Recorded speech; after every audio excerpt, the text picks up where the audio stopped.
बहुत समय पहले की बात है। किसी घने जंगल में एक राक्षस रहता था। एक बार दो आदमी जंगल में रास्ता भटक गए। वे उस क्षेत्र में चले गए जहां राक्षस का निवास था। राक्षस ने आदमी को पहली बार देखा।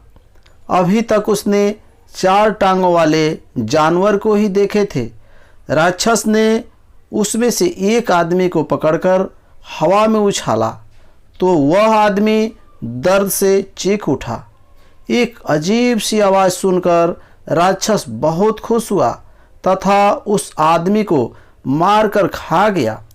अगले दिन दूसरे आदमी को भी उसी प्रकार मारकर खा गया जैसे उसने पहले वाले आदमी को खाया था।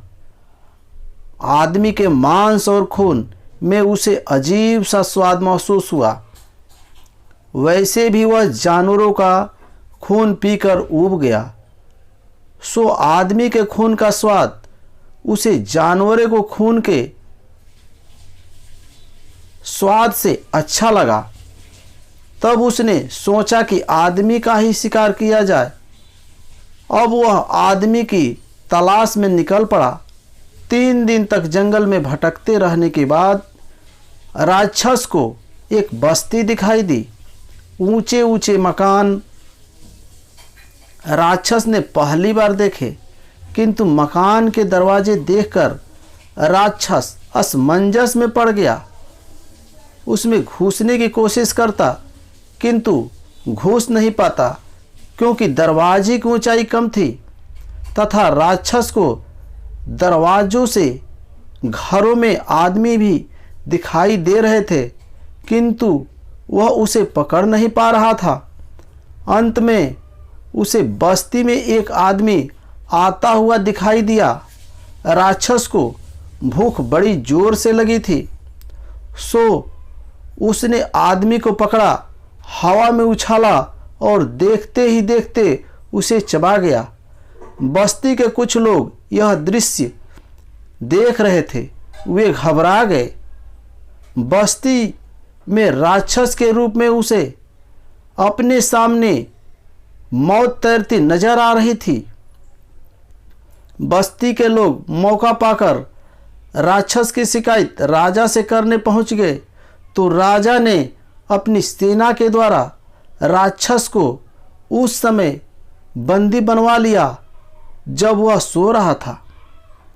लोहे की मजबूत बेड़ियों में जकड़कर उसे कई दिनों तक भूखा रखा गया। थक हार कर राक्षस ने राजा की अधीनता स्वीकार कर ली तथा राजा के सामने यह शर्त रखी कि जब तक राजा उसे काम बताता रहेगा तब तक वह किसी को नहीं मारेगा, और जब राजा उसे कोई कार्य नहीं बताएगा तो वह राजा को ही मारकर खा जाएगा। राजा खुश हो गया। जो काम कई मजदूर मिलकर कई दिनों में निपटाता था वह कार्य राक्षस एक ही दिन में कर देता था। काम पूरा करते ही वह राजा को दूसरा काम पूछता था। शुरू में राजा राक्षस को काम बताकर खुश होता, लेकिन जैसे जैसे राजा के सारे काम निपटते चले गए राजा के चेहरे पर भय और चिंता की लकीर उभरने लगी। वह विचारने लगा कि जिस दिन भी राक्षस के कार्य नहीं बताया उसी दिन जिंदगी के आखिरी समय आ जाएगा।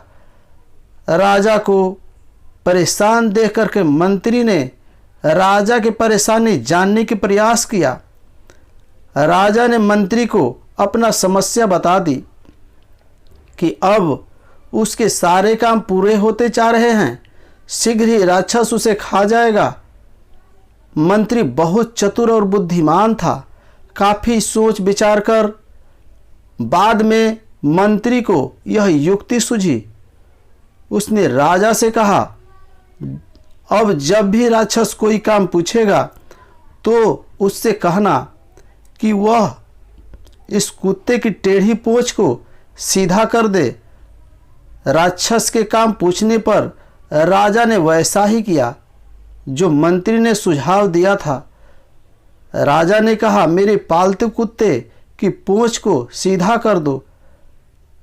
राक्षस राजा के आज्ञा के अनुसार कुत्ते के पूंछ को सीधा करने की कोशिश करता रहा, किंतु जितनी बार भी वह पूंछ सीधा करता, थोड़ी देर में पूंछ फिर से टेढ़ी हो जाती। अंततः राक्षस ने हार मान ली और जंगल में लौट गया। साथियों, आज बस इतना ही। नमस्कार।